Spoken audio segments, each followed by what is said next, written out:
दोस्तों आज की कहानी अपने आप में एक ऐसी कहानी है कि जब ये केस कोर्ट में पहुंचा और कोर्ट में जज साहब ने जब इस केस पे फैसला सुनाया तो उन्होंने कहा कि ये एक ऐसा व्यक्ति है जिस व्यक्ति ने पावर की गोली खाकर एक मुर्दा लड़की के साथ में रेप किया था। ऐसे पिशाच को इस दुनिया में जीने का कोई भी अधिकार नहीं है, इसको मृत्यु दंड दिया जाता है। तो आखिरकार क्या हुआ था इस पूरी घटना के अंदर, पूरी ही कहानी सिलसिलेवार तरीके से दोस्तों मैं आप लोगों को सुनाऊंगा।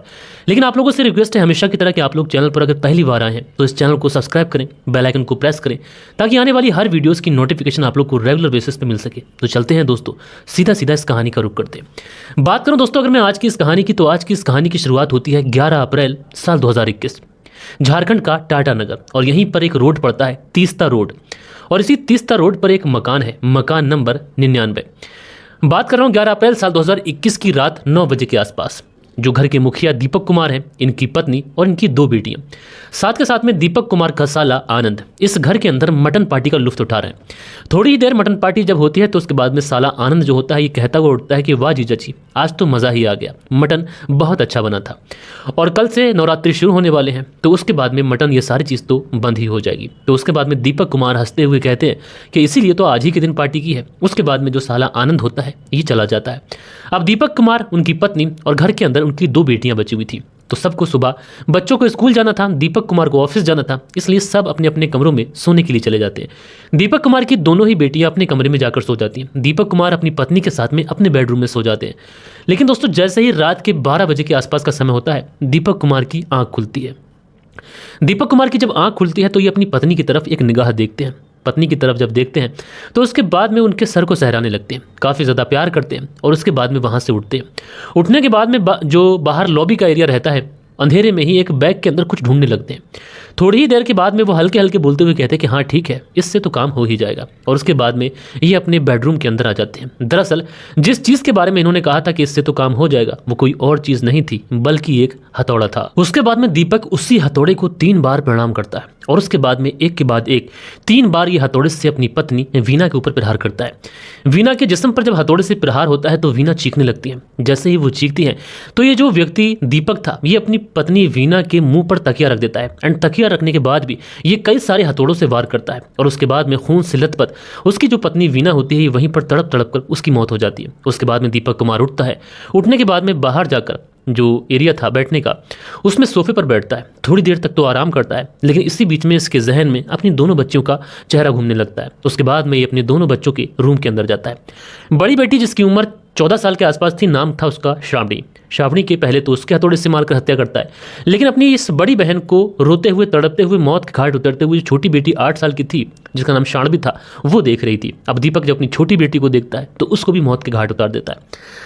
पूरे परिवार को खत्म करने के बाद में दीपक फिर से आकर सोफे पर बैठ जाता है और थोड़ी देर सोचता रहता है। पत्नी को मार चुका था, दोनों बेटियों को मौत के घाट उतार चुका था, लेकिन थोड़ी देर सोचता रहता है। सोचने के बाद में घड़ी देखता है तो तकरीबन सुबह के 5 बज गए थे। सुबह के 5 बजे के आसपास का यह समय हो चुका था।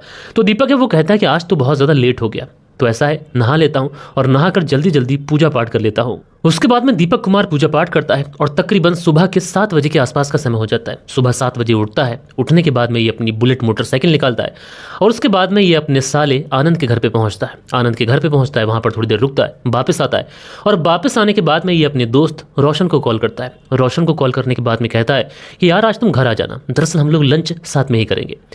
अब उसके बाद में जो आनंद था ये अपने कामकाज में लग जाता है और उधर चूंकि इसने पूरी प्लानिंग कर रखी थी।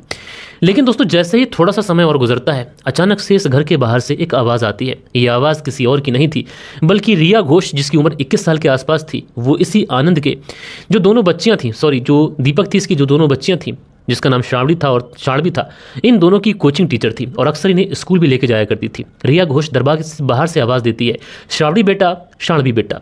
लेकिन अंदर से जब कोई भी आवाज़ नहीं आता है तो रिया घोष दरवाजे से अंदर जाने की कोशिश करती है। दरवाज़ा जैसे ही पुश करती है, दरवाज़ा अंदर की साइड खुल जाता है, लेकिन अंदर का जो दृश्य होता है ये रिया घोष को अंदर तक तोड़ के रख देता है। दरअसल इस घर के जो मुखिया दीपक कुमार थे वो अपनी पत्नी वीना को एक चादर में लपेट रहे थे। खून के जो छींटे थे ये बाहर साफ दिखाई पड़ रहे थे। दोस्तों रिया जब दीपक कुमार को उसकी पत्नी को चादर में लपेटते हुए देखती है, रिया घबरा जाती है। रिया दबे पांव पीछे होना चाहती थी, लेकिन दरवाजे की एक आहट से दीपक कुमार को यह पता चल जाता है कि घर के अंदर कोई आ चुका है। दीपक दीपक कुमार पलटकर पीछे देखता है। दीपक कुमार जैसे ही देखता है तो उसके सामने रिया घोष खड़ी हुई थी। रिया घोष पीछे लौटने की कोशिश करती है। दीपक कुमार भागता हुआ जाता है, तुरंत दरवाजा बंद कर लेता है और उसके बाद में किचन के अंदर जाता है और किचन से एक चाकू निकाल कर लेके आता है और चाकू जो था वो रिया घोष को दिखाते हुए बोलता है कि अगर तुमने जरा सा भी चीखने और चिल्लाने की कोशिश की तो तुम्हें यहीं पर मार कर रख दूंगा।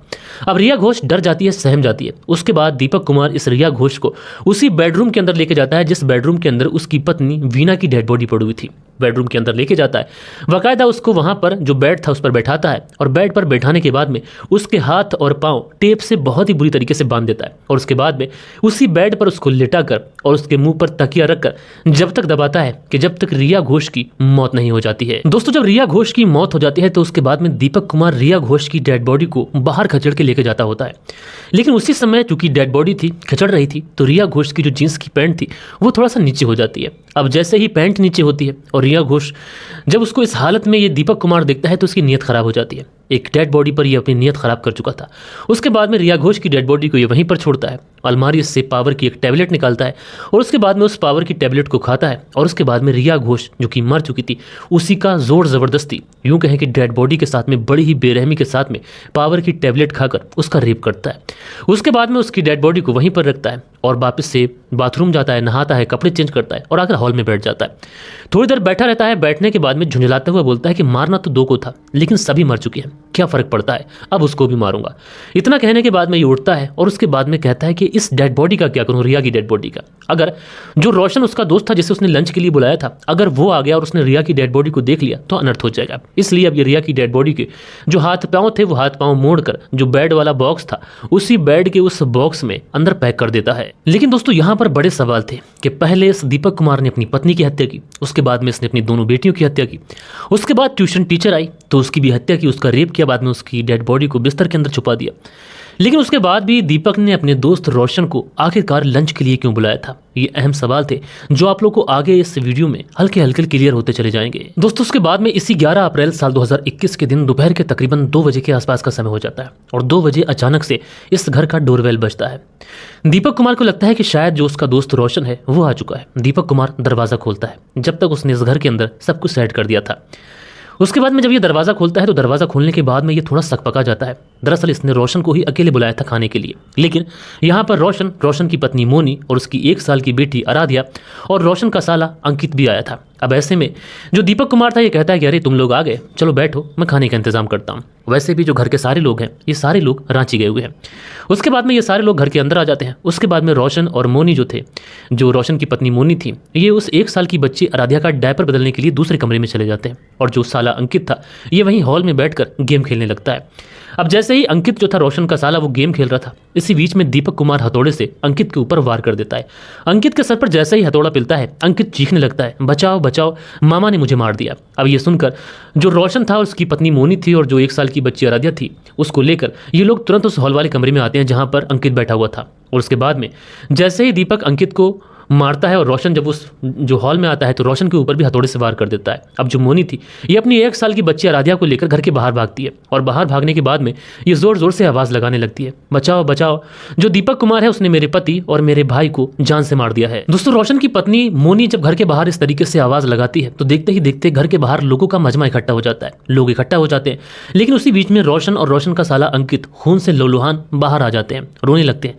लेकिन उनके पीछे पीछे जो दीपक कुमार था ये भी आता है, कहता है कि अरे कुछ भी नहीं हुआ है, बस बिजनेस को लेकर किसी बात में हुज्जत हो गई, इसी वजह से ये सब कुछ हो गया, मैं सबको अभी हॉस्पिटल लेके जाता हूं और उसके बाद सब कुछ ठीक हो जाएगा। उसके बाद में ये रोशन और अंकित को कार में बैठाता है और पीछे से बोलता है कि मैं बुलेट से आ रहा हूं। उसके बाद में सारे लोग THS हॉस्पिटल पहुंचते हैं और वहां पर ले जाकर इन दोनों को ICU में भर्ती कराया जाता है। रोशन की हालत कुछ ठीक थी, लेकिन दीपक कुमार पीछे से इस हॉस्पिटल के अंदर आता ही नहीं है। रोशन जो होश में था वो तुरंत जो दीपक कुमार का साला था आनंद, उसको कॉल कर देता है और आनंद को कॉल करने के बाद में सारी ही बात सिलसिलेवार तरीके से उसको बता देता है। दोस्तों, आनंद जब रोशन की ये बातें सुनता है तो आनंद घबरा जाता है। आनंद सोचता है कि दीपक कुमार अभी थोड़ी देर पहले तो उसके घर पे आया था और उसके बाद में वो गहने रखने की बात कर रहा था और उसने बताया था कि जो उसके बच्चे वगैरह हैं सब के सब रांची गए हुए हैं, तो फिर आखिरकार ये लोग उसके घर क्यों आए थे। उसके बाद में आनंद दौड़ा दौड़ा भागा भागा दीपक कुमार के घर पे पहुंचता है तो वहां पर ऑलरेडी जो ट्यूशन टीचर रिया घोष थी उसके परिवार वाले रो रहे थे और वो ये कह रहे थे कि उनकी बच्ची आखिरकार कहाँ चली गई, वो सुबह से घर ही नहीं पहुंची है। अब आनंद जब इस तरीके की बात सुनता है कि ट्यूशन टीचर ट्यूशन पढ़ाने के लिए आई थी तो आनंद का माथा सनक जाता है कि आखिरकार उसके भांजी भांजे अगर सब रांची गए हुए थे तो फिर रिया घोष ट्यूशन पढ़ाने के लिए कैसे आई थी। उसके बाद में वो तुरंत दरवाजे को खोलता है। दोस्तों, आनंद जब उस घर का ताला तोड़वाकर अंदर घुसता है तो अंदर का जो मंजर था ये आनंद को पूरी तरीके से हिला के रख देता है। दरअसल इस घर के अंदर चारों तरफ खून ही खून बिखरा पड़ा था। आनंद जब आगे बढ़ता है, अपनी दोनों भांजियों के कमरे में पहुंचता है तो वहां पर दोनों भांजियों की जो डेड बॉडीज थी ये सर कुचली हुई अवस्था में वहां पर पड़ी हुई थी। आनंद एकदम से चीख चीख कर रोने लग जाता है। दोनों बच्चियां बहुत ही ज्यादा मासूम थी जो अपने मामा से बेइंतहा मोहब्बत किया करती थी। आनंद का ये देखना था कि आनंद के अंदर तक का जो एक तरीके से जमीर था उसके अंदर से भी रोने की आवाज आने लगती है। आनंद आगे बढ़ता है, अपनी बहन वीना के कमरे में पहुंचता है। वहां पर वीना की भी जो सर कुचली डेड बॉडी थी वो पड़ी हुई थी। अब आनंद चीख चीख कर रोने लग जाता है। बहन और दोनों भांजियों का नाम ले लेकर वो ज़ारो कतार रो रहा था। लेकिन इसी बीच में अब ये सवाल था कि आखिरकार इस घर के अंदर वीना और उसकी दोनों बच्चियों की डेड बॉडी मिल चुकी थी, लेकिन रिया घोष आखिर कहाँ है।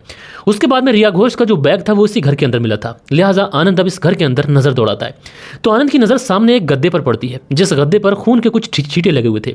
आनंद उसके बाद में उस गद्दे को हटाता है और जैसे ही गद्दे को हटाता है तो उस गद्दे वाले यानी कि जो बेड था उस बेड के अंदर से जो रिया घोष थी उसकी डेड बॉडी अर्धनग्न अवस्था में मिलती है। जिस्म पर चोटों के निशान थे और कपड़े भी उसके अस्त व्यस्त थे। दोस्तों, इस घर के अंदर टोटल 4 मर्डर हो चुके थे। मर्डर क्यों किए गए थे इस बात की जानकारी किसी को भी नहीं थी। देखते ही देखते पूरे कदमा के अंदर यह खबर आग की तरह फैल जाती है कि पिस्ता रोड पर एक घर के अंदर 4 लोगों का मर्डर हो चुका है। देखते ही देखते जो कदमा पुलिस थाने की पुलिस थी वो भी वहां पर पहुंच जाती है।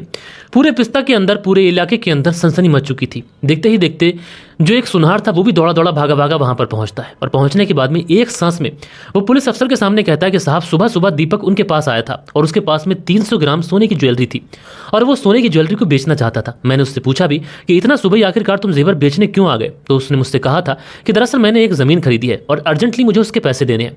साहब, मैंने 3 लाख रुपए तो उसे सुबह ही दे दिए, बाकी 1.5 लाख रुपए उसके बकाया थे। उसने मुझसे कहा था कि अकाउंट नंबर दे जा रहा हूं, इस अकाउंट नंबर में डाल देना। अब जैसे ही ये बात पुलिस वाले सुनते हैं सन रह जाते हैं। अब अगर किसी व्यक्ति की तलाश थी पुलिस को तो वो थी दीपक कुमार की, और इस पूरे राज से अगर कोई पर्दा उठा सकता था तो वो दीपक कुमार उठा सकता था। दोस्तों, उसके बाद में रांची से फॉरेंसिक टीम आती है। उस घर से खून के छींटे, सने हुए कपड़े और जो सना हुआ जो सामान था वो वहां से लिया। साथ के साथ रिया घोष के जिस्म पर जो सीमेंट के कतरे मौजूद थे उसके भी सैंपल्स लिए गए और उसके बाद में जो डेड बॉडीज थी उनको सबको पोस्टमार्टम के लिए भेज दिया गया। लेकिन यहाँ पर सबसे बड़ा सवाल यह था कि दीपक कुमार आखिर कहाँ है, आखिरकार वो कहाँ चला गया और इस मास किलिंग के पीछे आखिरकार उसका क्या मकसद था कि उसने पहले अपने तीनों घर के जो सदस्य थे उनकी बड़ी ही बेरहमी के साथ में हत्या की। उसके बाद में जो रिया घोष ट्यूशन टीचर थी उसका बड़ी ही बेरहमी के साथ में रेप कर उसका कत्ल कर दिया। आखिरकार ऐसा दीपक कुमार ने क्यों किया था। लेकिन दोस्तों, पुलिस को इस राज से पर्दा भी उठाना था। उसके बाद में जो पुलिस थी वो तुरंत THS हॉस्पिटल पहुंचती है। वहां पर इंस्पेक्टर ठाकुर रोशन से पूछताछ करते। रोशन जो जख्मी तो था लेकिन अभी होश में था। रोशन से पूछा जाता है तो रोशन बताता है कि दरअसल जो दीपक कुमार है उसके साथ में उसका रिश्ता महज इतना है कि जो दीपक कुमार है उसका जो हाईवा ट्रक है ये उसके ही अंडर में चलता है और 11 अप्रैल साल 2021 को उसने उसे लंच के लिए बुलाया था और उसके बाद में अचानक से उसने उसके ऊपर हमला कर दिया। अब जैसे ही ये बात इंस्पेक्टर ठाकुर सुनते हैं तो उसके बाद में उन्हें जो सुनार था उसकी बात याद आती है। उसके बाद में उन्हें लगता है कि दीपक कुमार अगर ये पैसे लेकर गया है तो वो अपने बैंक में इस पैसों को जरूर जमा कराएगा। उसके बाद में वो HDFC बैंक के जो जोनल मैनेजर होते हैं उन्हें अलर्ट कर देता है और थोड़े ही दिन के बाद में यानी 4 दिन का समय गुजरता है और 4 दिन के समय गुजरने के बाद में आखिरकार धनबाद HDFC ब्रांच में कुछ पैसे जमा होते हैं। अब जैसे ही कैशियर वो डिटेल्स फिल करता है तो उसके बाद में दीपक कुमार का नाम आता है। जो बैंक मैनेजर थे वो तुरंत पुलिस को इन्फॉर्म कर देते हैं और उसके बाद में जो इंस्पेक्टर ठाकुर थे ये अपनी टीम लेकर पहुंचते हैं और इस दीपक कुमार को उसी धनबाद HDFC की ब्रांच से गिरफ्तार कर लिया जाता है। दोस्तों, जब पुलिस दीपक कुमार को पुलिस थाने लेकर आती है और जब इससे पूछताछ की जाती है तो जो दीपक कुमार था ये पुलिस के सामने कहता है कि सब कुछ बर्बाद हो चुका है। हाँ, मैंने ही अपने परिवार का कत्ल किया है, क्योंकि दीपक कुमार को लग चुका था कि अब किसी भी एंगल से पुलिस के किसी भी सवाल का जवाब ठीक तरीके से दे नहीं सकता, इसलिए पुलिस को गुमराह भी ये ज़्यादा देर तक कर नहीं पाएगा। दीपक कुमार बताता है कि सब कुछ बर्बाद हो चुका है। पुलिस इससे हत्या करने के पीछे का रीज़न पूछती है तो दीपक कुमार बताता है कि दरअसल ये जो रोशन था इसका जो मामा है ये मेरा बचपन का दोस्त था और हमने पार्टनरी में 17 लाख का एक हाईवा ट्रक खरीदा था। मेरे ऊपर 10 लाख रुपए का कर्जा हो चुका था और दीपक का जो दोस्त था यानी रोशन का जो मामा और रोशन, इन लोगों ने मुझे धोखा दिया, इसलिए मैं रोशन और उसके मामा को जान से मारना चाहता था। लेकिन मैंने सोच लिया था कि अगर मैं उन्हें जान से मारूंगा तो मुझे फांसी हो सकती है, इसलिए जो मेरा परिवार है ये भटकेगा, कातिल का परिवार कहलाएगा, इसलिए मैंने अपने परिवार को पहले ही मार दिया ताकि मेरे परिवार को बाद मेरे कोई मुश्किल नहीं आएगी। उसके बाद में पुलिस वाले इस दीपक कुमार से पूछते हैं क्या ट्यूशन टीचर रिया घोष का भी जो तुमने मर्डर और रेप किया वो भी क्या इसी चीज़ प्लानिंग का हिस्सा था। तो उसके बाद में दीपक कुमार गुस्से में बोलता है कि वो अचानक आ गई थी, मैं करता तो क्या करता, इस वजह से उसकी हत्या करनी पड़ी। जब मैं उसको खींच खींचकर बाहर लेकर जा रहा था तो उसके कपड़े नीचे हो गए। इस वजह से मेरी नीयत उस पर फिसल गई। उसके बाद में मैंने उसके साथ में रेप किया। उसके बाद में ये कहता है कि रोशन भी अपने पूरे परिवार के साथ में आया था, अगर रोशन अकेला आता तो मैं उसको नहीं छोड़ता। दोस्तों, इस तरीके से जब पुलिस ये पूरा मामला सुनती है, मामला कोर्ट में पहुंचता है और उसके बाद में जो राजीव रंजन जो सरकारी वकील थे वो कहते हैं कि ऐसे व्यक्ति को समाज में रहने का कोई अधिकार नहीं है। इसने पहले अपनी पत्नी, अपने दोनों बच्चों की हत्या की, उसके बाद में उस ट्यूशन टीचर की हत्या की, उसके बाद में उसका रेप किया, उसके बाद में नहाया, पूजा की, गहने बेचे और फिर उसके बाद में रोशन की हत्या की प्लानिंग रची। जबकि दोस्तों, जो विपक्ष के जो वकील होते हैं वो इस पर कहते हैं कि मेरे जो दोस्त थे वो तो ऐसे बोल रहे हैं जैसे घटनास्थल पर मौजूद थे। साहब, मेरे मुवक्किल ने दबाव में इस तरीके का बयान दिया है। तो जो सरकारी वकील राजीव रंजन जी होते हैं वो कहते हैं कि महज कोई इत्तेफाक नहीं है, 25 गवाह हैं इसमें। जो सीमेन मिला है वो उसकी जांच हो चुकी है, वो सीमेन किसी और का नहीं है बल्कि इसी दीपक कुमार का है। घर में डेड बॉडीज पड़ी थी और ये लाश के साथ में रेप कर रहा था, वो भी पावर की गोली खाकर। साहब, ये कोई छोटा मोटा केस नहीं है, ये रिएस्ट ऑफ रिएस्ट केस है। अब ऐसे में जो जज साहब होते हैं राजेश सिन्हा, वो इस पूरे मामले में फैसला सुनाते हैं और कहते हैं कि ये मामला कोई छोटा मोटा मामला नहीं है। इसमें ये व्यक्ति घर के अंदर 3 डेड बॉडीज पड़ी थी और उसके बाद भी ये डेड बॉडी के साथ में पावर की टैबलेट खाकर रेप कर रहा था। ऐसे आदमी को समाज में रहने का कोई अधिकार नहीं है। और उसके बाद में इसको 1 अप्रैल साल 2023 को फांसी की सजा सुनाई जाती है। दोस्तों, उसके बाद में 28 अप्रैल साल 2025 को जो हाई कोर्ट होता है उसके अंदर भी सेशन कोर्ट की इस सजा को बरकरार रखा जाता है। बहरहाल दोस्तों, आप लोगों ने देखा कि यहाँ पर एक व्यक्ति महज बदले की भावना में पहले अपने परिवार को खत्म करता है, फिर उसके बाद में उस ट्यूशन टीचर जिसका कोई भी कसूर नहीं था उसके साथ में रेप और उसकी हत्या करता है। और दोस्तों, जब इस पूरे केस का खुलासा होता है तो लोग वाकई हैरान होते हैं कि महज गुस्से के अंदर इंसान एक नहीं बल्कि 4-4, 6-6 जिंदगियों को बर्बाद कर सकता है। दोस्तों, आप लोग इस पूरी कहानी के बारे में क्या कहना चाहते हैं? अपनी राय नीचे कमेंट्स में दीजिएगा।